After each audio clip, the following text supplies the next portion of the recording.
All right, betrayed, disappointed, apathetic, anxious, discouraged. That is how 5 Trump voters describe their feelings about the country right now. Trump voters.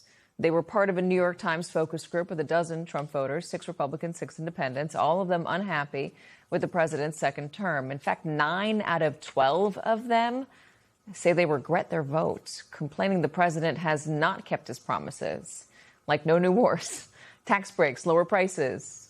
Kitty, a 36-year-old independent mom from Pennsylvania, put it this way: we're starting to see we're getting disillusioned. All these false promises, we don't know it for what it is right now.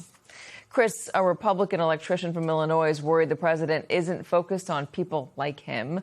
Quote, the stock market, Wall Street, he's focused on the rich. Daniel, an independent from California who works in manufacturing, agreed. He said, I think he's protecting his rich buddies. It's pretty hard to tell a rich person what to do. They're going to do whatever they want. John, a 62-year-old Republican, said something similar, using the Trump renaming the Kennedy Center as his example. Quote, he kind of does what he wants almost without any repercussions, whether we like it or not.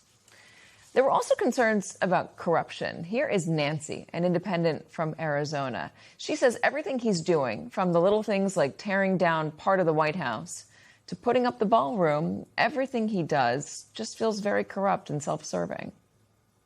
And despite mostly being out of the news cycle, we did hear about Epstein as well. Michelle, a Latina Republican, said, we're still cloaking and protecting people of power because they're not people, because they're people of power. Protecting the people in power because they're in power.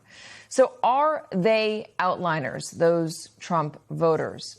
The numbers do not suggest that. A recent Fox News poll shows voters now trust Democrats more than Republicans on the economy. The economy! That's the first time that's happened in 16 years. The Cook Political Report currently rates 217 House seats as leaning blue. It takes 218 to win the majority.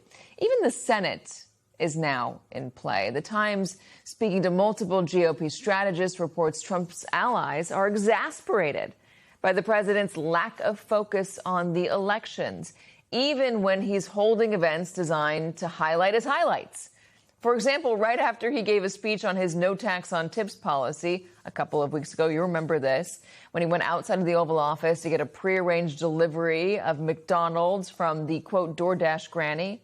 Well, when he took questions from reporters during that event, instead of trying to keep the focus on his policy, he took questions and waxed poetic on a series of things, including the fight with the Pope, another in a series of own goals, throwing momentum on the midterms to the Democrats. As longtime GOP strategist Mike Murphy puts it, the Democrats, not because of anything they've done, but because they're not Trump, have surged.